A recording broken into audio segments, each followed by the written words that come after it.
So next question, give an account of the distribution of flood-prone area of India and the program and policy of controlling the impact of floods in the country.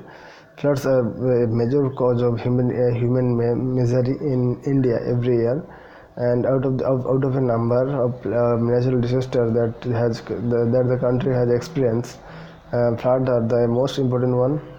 India is the most flood affected country in the world, next only to Bangladesh, and 20% of the global deaths caused by floods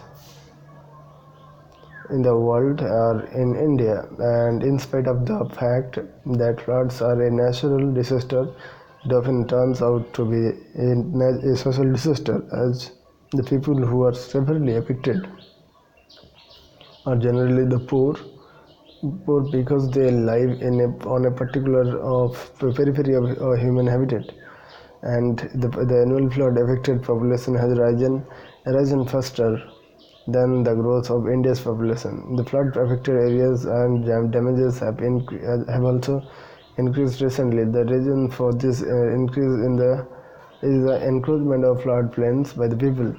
Most flood-prone basins in the country are those of Ganga in Uttar Pradesh, Bihar, and West Bengal, and Brahmaputra in Assam, and Baitaraní, the Brahmani, and Subarnarekha basin in Odisha.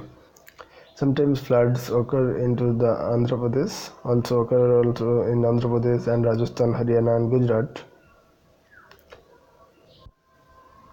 Floods occur when a river outflows in its banks and spread out over the bordering floodplains. India has a large number of rivers that outflow in certain seasons and remain dry in other seasons. The rivers of North and Central India are prone to flood during monsoon, mainly during that time.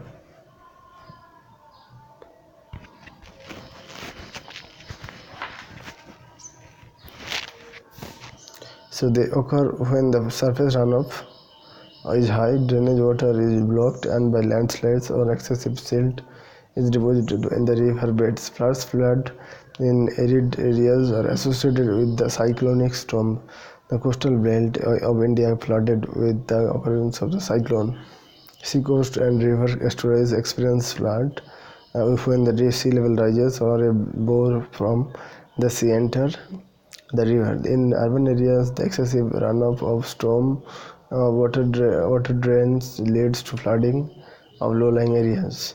The Rashtriya Bandh Ayog (RBA) or the National Commission of Floods, set up in 1976, believes that floods have increased in recent years because of human factors like deforestation, drainage congestion caused by badly planned construction of bridges, roads, railway tracks, and other developmental activities, reduction in infrastructure and infiltration because of increase of land by industry and large-scale sanitation and construction of embankments along rivers.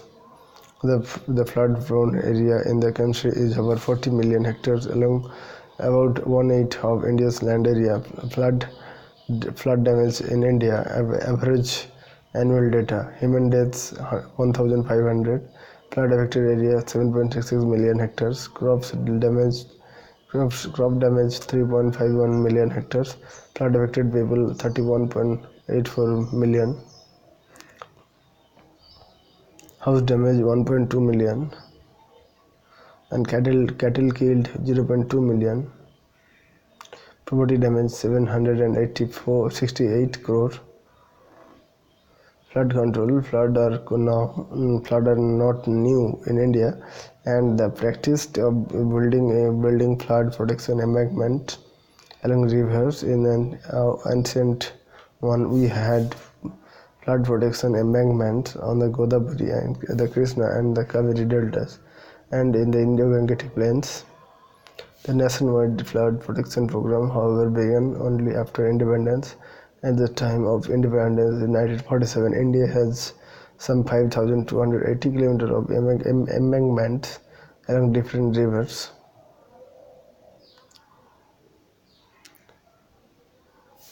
Of these, 3,500 kilometers were in the Sundarbans in West Bengal, and 1,209 kilometers along the Mahanadi in Odisha. This provided protection to about 3 million hectares of land. In 1954, a spate of severe floods came. Enormous devastation caused in Uttar Pradesh, Bihar, West Bengal, and Assam. Long-term programs for construction of dams and embankments are drawn. Central and state flood control board were set up. In spite of every floods, they are still a regular feature in the Ganga and the Brahmaputra basin. The building of embankments only weight could be controlled in the footage. The dams and reservoirs were considered useful to control runoff and reduce flooding. Now there are several other measures to reduce the severity of floods. Felling of trees and deforestation on mountain slope and in catchment areas need control. Weather forecast and flood warning system be made a regular feature. Floodplain zoning. So floodplain zoning is a reliable and scientific method compared to reservoirs and embankments. This is non-structural measure. This method is based on the principle that where the river has the right of way, stay out of the affairs where floodplain in its boundary or extent of the river movement about its main course. Topographically, it is lower than the surrounding areas and is more prone to flooding.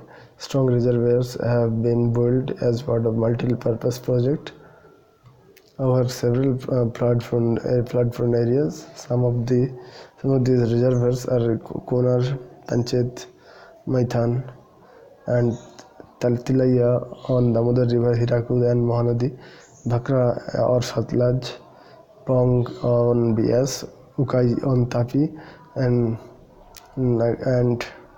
Nagarjun Sagar on Krishna. Thank you.